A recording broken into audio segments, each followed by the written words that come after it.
Bharatiya Janata party join कर लेते हैं तो उन पर सारे मुकदमे ईडी सीबीआई के बंद हो जाएंगे। सत्येंद्र जैन अगर आज भारतीय जनता पार्टी ज्वाइन कर लेते हैं तो उन पर ईडी सीबीआई के सारे मुकदमे बंद हो जाएंगे। तृणमूल कांग्रेस के अभिषेक बैनर्जी अगर अपनी पार्टी छोड़कर भारतीय जनता पार्टी ज्वाइन कर लेते हैं तो उन पर सारे मुकदमे जो चल रहे हैं ईडी सीबीआई के, वो सारे बंद हो जाएंगे। संजय राउत अगर शिवसेना छोड़कर भारतीय जनता पार्टी ज्वाइन कर लेते हैं तो उन पर सीबीआई और ईडी के तमाम मुकदमे बंद हो जाएंगे। फारूक अब्दुल्ला साहब एनसी के अगर आज नेशनल कॉन्फ्रेंस छोड़कर भारतीय जनता पार्टी ज्वाइन कर लेते हैं तो उन पर ईडी सीबीआई के जितने मुकदमे चल रहे हैं सब बंद हो जाएंगे। कर्नाटक के कांग्रेस के नेता डीके शिव कुमार अगर आज कांग्रेस पार्टी छोड़कर भारतीय जनता पार्टी ज्वाइन कर लेते हैं तो ईडी सीबीआई के जितने मुकदमे उन पर चल रहे हैं वो बंद हो जाएंगे। के कविता टीआरएस पार्टी की नेता अगर आज टीआरएस छोड़कर भारतीय जनता पार्टी ज्वाइन कर लेती हैं तो उन पर ईडी सीबीआई के जितने मुकदमे चल रहे हैं वो बंद हो जाएंगे। तेजस्वी यादव अगर आज आरजेडी छोड़कर भारतीय जनता पार्टी में शामिल हो जाते हैं तो उन पर भी ईडी सीबीआई के जितने मुकदमे चल रहे हैं वो बंद हो जाएंगे। और ये एक लंबी फहरिस्त है, एक बहुत लंबी लिस्ट है विपक्ष के उन नेताओं पे जिन पर ईडी सीबीआई के मुकदमे एक राजनीतिक साजिश के तहत दर्ज किए गए। अगर ये सारे नेता आज अपनी पार्टी छोड़कर भारतीय जनता पार्टी में शामिल होने के लिए, बीजेपी की सदस्यता ग्रहण करने के लिए मान जाएं तो इन पर जितने मुकदमे चल रहे हैं ईडी सीबीआई के वो सारे बंद हो जाएंगे। ये देश की सच्चाई है। मैं आपको ये बताना चाहूंगा कि कितने ऐसे नेता हैं, इसकी भी बड़ी लंबी लिस्ट है, जो जब अपनी अपनी पॉलिटिकल पार्टीज में थे, गैर भाजपा राजनीतिक दल का हिस्सा थे, तो उन पर भ्रष्टाचार के आरोप लगे, गंभीर आरोप लगे, सीबीईडीआई ने मुकदमे दर्ज कर दिए और जैसे ही उन्होंने अपनी पार्टी छोड़कर ईडी ज्वाइन कर ली, बीजेपी ज्वाइन कर ली, ईडी और सीबीआई के तमाम मुकदमे उन पर जो चल रहे थे वो बंद हो गए। मैं आपको एग्जांपल्स देता हूं।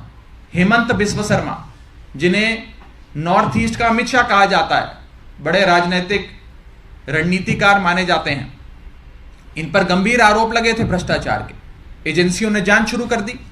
इन्होंने कांग्रेस पार्टी छोड़कर बीजेपी ज्वाइन कर ली, सारी जांचें बंद हो गई। शुभेंदु अधिकारी बंगाल में हुए कथाकथित शारदा चिटफंड घोटाले के प्राइम अक्यूज कहे जाते थे, मुख्य अभियुक्त कहे जाते थे। उन्होंने ममता बनर्जी की पार्टी छोड़ दी, तृणमूल कांग्रेस का दामन छोड़कर बीजेपी का दामन थाम लिया, सारी जांचें उनके खिलाफ बंद हो गई। Z+ सिक्योरिटी अलग से उन्हें रिटर्न गिफ्ट के तौर पे बीजेपी ने दे दी। नारायण राणे महाराष्ट्र के दिग्गज नेता हुआ करते थे, बड़े बड़े पदों पे रहे, बड़े मंत्री के तौर पे भी रहे, उन पर भ्रष्टाचार के कई मुकदमे दर्ज हुए। सीबीआई, ईडी, तमाम एजेंसियों ने जांच शुरू कर दी। उन्होंने अपनी पार्टी छोड़कर भारतीय जनता पार्टी ज्वाइन कर ली, उन पर तमाम मुकदमे जो चल रहे थे वो सारे बंद हो गए। और ये एक लंबी लिस्ट है, ये लिस्ट खत्म नहीं होती है। मुकुल रॉय बंगाल के नेता थे, ममता बनर्जी की पार्टी में थे, उन्होंने तृणमूल कांग्रेस छोड़कर भारतीय जनता पार्टी ज्वाइन कर ली, उन पर तमाम मुकदमे जो चल रहे थे वो बंद हो गए।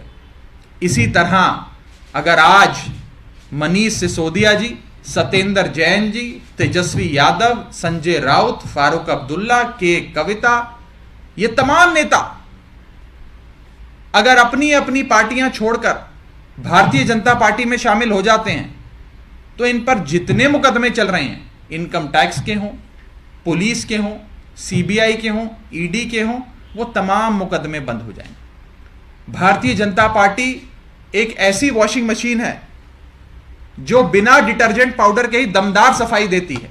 एक तरफ से कथाकथित भ्रष्टाचारी डालो और दूसरी तरफ से क्लीन चिट निकलती है। यह बीजेपी आज एक वॉशिंग मशीन बन गई है। एक तरफ मनीष सिसोदिया जी का उदाहरण है, जिन पर अगस्त 2022 में सीबीआई, ईडी ने मुकदमे दर्ज करे अगस्त 2022 से लेकर आज मार्च 2023 तक मनीष सिसोदिया जी के घर पर रेड करी, उनके पैतृक गांव पर रेड करी, उनकी जितनी संपत्ति है वो सारी खंगाल ली, उनके बैंक अकाउंट चेक किए, उनके बैंक के लॉकर चेक करे, उनके घर परिवार के जितने जेवरात हैं चेक करे। एक नया पैसा, जिम्मेदारी से कह रहा हूं, एक नया पैसा भारतीय जनता पार्टी की एजेंसियों को नहीं मिला। लेकिन फिर भी आज मनीष सिसोदिया जी को राजनीतिक कारणों के चलते ईडी और सीबीआई ने पकड़ के जेल में बंद कर दिया। और दूसरी ओर भारतीय जनता पार्टी के खुद के कर्नाटक के विधायक, आज से कुछ ही दिन पहले एक रेड में उनके घर पे 8 करोड़ रुपए नकद कैश मिला। Unaccounted ill gotten illegal wealth worth 8 crore rupees was recovered. क्या उनकी गिरफ्तारी हुई? कोई गिरफ्तारी नहीं हुई। क्या उन्हें जांच में बुलाया गया? कोई जांच में नहीं बुलाया गया। और कोर्ट से इन एजेंसियों ने अपने ही बीजेपी के एमएलए को बेल तक दिलवा दी, एंटीसिपेटरी बेल दिलवा दी। क्रिमिनल जस्टिस सिस्टम का एक लौता ऐसा उदाहरण है कि कैश की रिकवरी होने के बाद, रंगे हाथों पकड़े जाने के बाद, 8 करोड़ रुपए की नकद राशि के साथ पकड़े जाने के बाद उस इंसान को जेल में नहीं बंद किया जाता, उसे ईडी और सीबीआई कोर्ट से बेल दिलवाती है। उसके बाद उसका खूब स्वागत होता है, हजारों लोगों की जन समर्थन रैली करवाकर, जुलूस निकालकर, रोड शो निकालकर उस शख्स का अभिनंदन किया जाता है। क्या फर्क है मनीष सिसोदिया और इस एमएलए में? मनीष सिसोदिया साहब के घर पे एक नया पैसा, एक फूटी कौड़ी नहीं मिली, लेकिन बीजेपी के इस विधायक के पास 8 करोड़ रुपए मिले। लेकिन आज मनीष सिसोदिया जेल में है, बीजेपी का यह विधायक कर्नाटक का जेल में नहीं है। बस मनीष सिसोदिया का एक ही अपराध है कि मनीष सिसोदिया ने अरविंद केजरीवाल और आम आदमी पार्टी का दामन थाम के 18 लाख बच्चों की जिंदगी बदलने का काम किया। और बीजेपी ने जब जब कहा हमारी पार्टी में शामिल हो जाओ, मनीष सिसोदिया ने कहा मैं जहर खाना पसंद करूंगा, लेकिन भारतीय जनता पार्टी में शामिल होना पसंद नहीं करूंगा। यह अपराध है मनीष सिसोदिया। मैं आपको बताना चाहूंगा सीबीआई की कार्यशैली। सीबीआई ने पिछले 8 सालों में 2014 से लेकर 2022 अंत तक जितने मुकदमे दर्ज करे, उसमें से 95% मुकदमे विपक्षी दल और विपक्षी दल के नेताओं पे दर्ज करे। 95% of the corruption cases, alleged corruption cases registered by the Central Bureau of Investigation since 2014 to 2022 have been cases against members of non-BJP political parties, members of the opposition. मैं आपको बताना चाहूंगा पार्टी वाइज ब्रेकअप कि कितने मुकदमे CBI ने कौन सी party के नेताओं के खिलाफ करे हुए हैं। तृणमूल कांग्रेस के 30 नेताओं के ऊपर, 30 लीडर्स के ऊपर सीबीआई ने मुकदमे दर्ज किए हैं।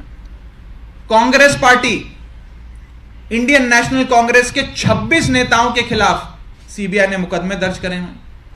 आरजेडी, बिहार की पार्टी है, आरजेडी के खिलाफ 10 मुकदमे दर्ज किए हैं। बीजू जनता दल, उड़ीसा की पार्टी, नवीन पटनायक साहब की पार्टी, बीजू जनता दल के 10 नेताओं के खिलाफ मुकदमे दर्ज किए हुए हैं।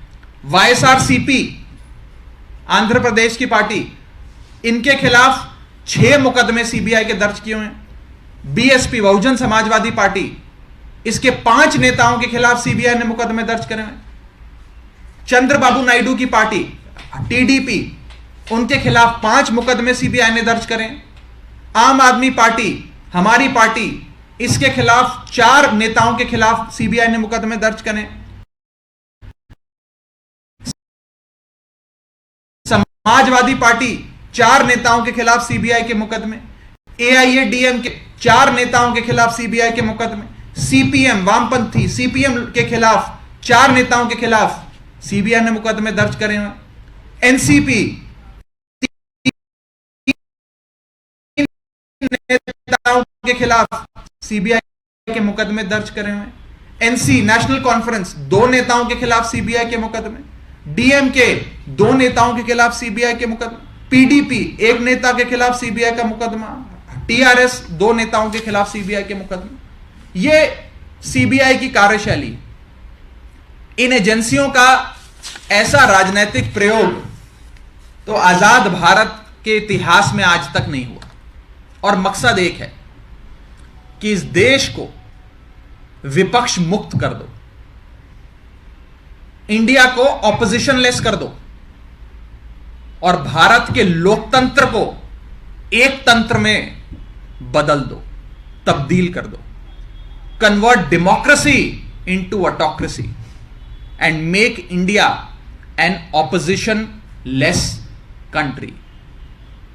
एक ही लक्ष्य है कि भारत देश में एक ही पार्टी हो और एक ही नेता हो और कोई गैर भाजपा पार्टी या गैर भाजपा नेता इस देश में सर उठाने की भी हिम्मत ना करे। एक एक नेता को पकड़ पकड़ के जेल में डालो, जेल में डालो। पार्टियों की दुकानों पर, पार्टियों की राजनीतिक जो कार्यशैली है, जो उनकी इलेक्शन लड़ने की क्षमताएं हैं, जैसे पार्टी चलती है, उस सब को खत्म करो, बर्बाद करो और एक ही पार्टी इस देश में बचे, भारतीय जनता पार्टी। ये लोकतंत्र को एक तंत्र में बदलने की, तब्दील करने की भारतीय जनता पार्टी की कोशिश चल रही है। ये जितने नेताओं के नाम मैंने पढ़े, विपक्ष के नेताओं के, इन्हें बुलाकर बोला जाता है कि भारतीय जनता पार्टी ज्वाइन कर लो। अगर भारतीय जनता पार्टी में शामिल हो जाओगे तो आप पर कोई मुकदमा नहीं होगा, आपको बाइज्जत बरी कर दिया जाएगा, और अगर नहीं शामिल होगे तो पकड़ के जेल में डाल देंगे। जहां तक मनीष सिसोदिया जी का सवाल है, हमारे नेता मनीष जी का सवाल है, कल सीबीआई कोर्ट में मनीष सिसोदिया जी को बेल मिलने वाली थी। जितने भी उस मुकदमे में अभियुक्त थे, कथाकथित अभियुक्त, सबको बेल मिल गई। मनीष सिसोदिया जी को भी बेल मिलने वाली थी। कोर्ट ने फैसला सुरक्षित करने का और बेल देने का विचार बना लिया था, लेकिन मनीष सिसोदिया जी को बेल ना मिले, इसके चलते सीबीआई ने अपने वकील को ही पेश नहीं कहा, वकील को ही पेश नहीं किया और वकील को कहा कि आप छुट्टी पे चले जाओ। वकील पेश नहीं हुआ, उसके चलते 11 दिन बाद की तारीख पड़ गई कि 11 दिन और आप सीबीआई की जेल, सीबीआई की कस्टडी में बिताइए। और यह कम था तो सीबीआई के साथ साथ ईडी ने भी मुकदमा दर्ज कर उन्हें गिरफ्तार करने का मन बना लिया। Same case, same facts, same सवाल, सेम जवाब, सेम सबूत, सेम रेड। बस कभी एक एजेंसी पकड़ लेती है, कभी दूसरी एजेंसी पकड़ लेती है। भारतीय जनता पार्टी इस देश में एजेंसी खेलकर विपक्ष को बर्बाद कर रही है, विपक्ष को खत्म कर रही है। और मकसद बड़ा साफ है कि इस देश को one nation, one party, one leader में तब्दील कर दिया जाए। इस देश में और कोई नेता ना बचे और लोकतंत्र भारत देश का एक तंत्र में तब्दील किया जाए। जो सीबीआई कोर्ट में हम लोगों ने देखा कि सीबीआई ने कार्रवाई ना हो, बेल की कार्रवाई आगे ना बढ़े, मनीष सिसोदिया जी को बेल ना मिले, इसके चलते अपने वकील को ही पेश नहीं किया। यह साफ तौर पे यह दिखाता है कि ये एजेंसियां भारतीय जनता पार्टी के इशारों पे जो प्रोसेस ऑफ लॉ है उसे अब्यूज करना लग गई हैं। This is the classic text book example of abuse of process of law कि बेल ना मिले इसके लिए वकील ही पेश ना करो, वकील पेश होगा नहीं, बहस होगी नहीं, कोर्ट कार्रवाई करेगा नहीं, तारीख पे तारीख पड़ेगी और जो शख्स है जिसे जेल में बंद किया है वो जेल में सड़ता रहेगा। आम आदमी पार्टी इन जेलों से नहीं डरती। आम आदमी पार्टी इन एजेंसियों से भी नहीं डरती। एक संघर्ष से, आंदोलन की कोख से जन्मी पार्टी है आम आदमी पार्टी। इनकी जेलों से, मुकदमों से, ईडी से, सीबीआई से हमें डर नहीं लगता, बल्कि हमें तो याद आता है वो संघर्ष का समय जब देश को गोरे अंग्रेजों से आजादी दिलाने के लिए भारत देश के कितने स्वतंत्रता सेनानियों ने महीनों सालों जेल में बिताए, अंग्रेजों की उस क्रूर हुकूमत से लड़ाई लड़ी और अंत में विजयी हुए। गोरे अंग्रेज चले गए, लेकिन आज इस देश पे काले अंग्रेजों का शासन है। आज मनीष सिसोदिया उसी स्वतंत्रता सेनानी के दिखाए गए नक्शे कदमों पे चलकर खुशी खुशी जेल गए। संघर्ष करेंगे, लड़ाई लड़ेंगे और अंत में विजय सत्य की होगी, विजय अच्छाई की होगी, बुराई की हार होगी, विजय सत्य की होगी, असत्य की हार होगी और अंत में जेल के ताले टूटेंगे, मनीष सिसोदिया छूटेंगे। आपका कोई सवाल हो तो आप पूछ सकते हैं। बीजेपी को आप काले अंग्रेज कैसे रेफर कर रहे हैं? इस देश में अंग्रेजों के समय जो हुकूमत थी, जो भी आवाज बुलंद करता है सत्ता के खिलाफ उसे पकड़ के जेल में डाल दो। आज भी इस देश में ऐसा हो रहा है, जो बीजेपी के खिलाफ आवाज बुलंद करता है उसे पकड़ के जेल में डाल दो। मैंने आपको इतने विपक्ष के नेताओं के नाम लिए, इन पर मुकदमे होते हैं। भारतीय जनता पार्टी के विधायक के घर पे 8 करोड़ रुपए नकद कैश मिलता है, उसकी गिरफ्तारी नहीं होती है, उसे एजेंसियां छोड़ देती हैं, उससे मुंह फेर लेती हैं, कोर्ट में उसे बेल दिलवा देते हैं, रोड शो करवाकर उसे कोर्ट से बाइज्जत बरी करवाते हैं। क्या इस देश में 2 कानून हैं? क्या इस देश में 2 मापदंड हैं? भ्रष्टाचार, कथाकथित भ्रष्टाचार के मुकदमों में जांच करने की।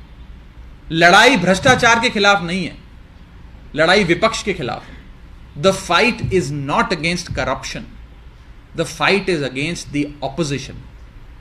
भारत को ऑपोजिशन मुक्त करो, विपक्ष मुक्त भारत बनाओ। एक भी नेता बचना ना पाए। कोई गली मोहल्ले में कोई गैर भाजपा का छोटा नेता, कोई गली मोहल्ले का भी गैर भाजपा या भाजपा का विरोध करता कोई गली का नेता भी ना बच पाए, सबको पकड़ के जेल में डालो। इस नीति के तहत भारतीय जनता पार्टी चल रही है। एक सवाल ये है, अभी मनीष सिसोदिया को एनफोर्समेंट डायरेक्टरेट ने अरेस्ट किया है, के कविता की क्वेश्चनिंग हो रही है और ये तर्क दिया जा रहा है ईडी के सोर्सेस के थ्रू कि एक साउथ ग्रुप था, एलिजेड साउथ ग्रुप था, साउथ कार्टेल था, जो लिंक था के कविता से और उनका कनेक्शन आपकी पार्टी से था इस पॉलिसी फॉर्मुलेशन के लिए। किसी भी इन्वेस्टिगेशन में आप डिटेल में जाना चाहते हैं तो मैं डिटेल में चला जाता हूं। किसी भी इन्वेस्टिगेशन की बेडरॉक पे बेसिस होता है रिकवरी। भ्रष्टाचार हुआ, कहते हैं 10,000 करोड़ का भ्रष्टाचार हो गया। अब कहां है वो 10,000 करोड़? 10,000 करोड़ इंसान कहीं रखता है, कहीं सोना खरीदता, कोई जेवरात खरीदता, कोई गाड़ी खरीदता, कोई जमीन खरीदता। कहां गए वो 10,000 करोड़ रुपए? और वो कौन सा 10,000 करोड़ का घोटालेबाज शख्स है जो सुबह 6 बजे स्कूल की इमारतें देखने निकलता है कि दिल्ली के स्कूल की इमारतें ठीक कराऊंगा, मैं डेस्क लगवाऊंगा, क्लासरूम में बोर्ड लगवाऊंगा, पेन पेंसिल चौक डस्टर किताबों का अरेंजमेंट कर कर बच्चों को दूंगा, स्कूल्स को दुरुस्त करूंगा। अरे कौन सा भ्रष्टाचारी ऐसा काम करता है? कहां है पैसा? Where is the money? और मैं साफ तौर पे कहना चाहता हूं भारतीय जनता पार्टी से कि ये पॉलिसी जिसका आप बार बार हवाला देकर एक नैरेटिव बनाने का प्रयास कर रहे हैं, ये पॉलिसी तो आपके उपराज्यपाल ने बनाई, आपके उपराज्यपाल ने लागू करवाई, आपके उपराज्यपाल ने उसमें संशोधन करा कर उसे अंतिम रूप दिया, उसे लागू करवाया। उपराज्यपाल को तो आप नहीं बुलाते। उपराज्यपाल को भी पकड़ के उसी ईडी की जेल में डालो जहां मनीष सिसोदिया को डाला है। उपराज्यपाल को नहीं पकड़ोगे, मनीष सिसोदिया को पकड़ के जेल में डाल दोगे। अति हो गई है। एक कहावत है, विनाश काले विपरीत बुद्धि।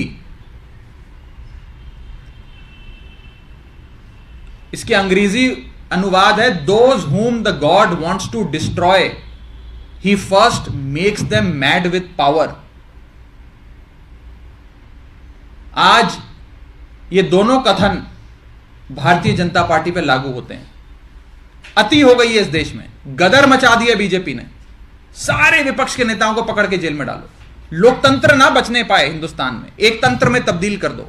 There should be no democracy, only autocracy. There should be one nation, one leader, one party.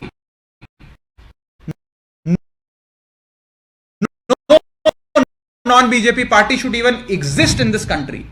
That is the end goal, that is the objective.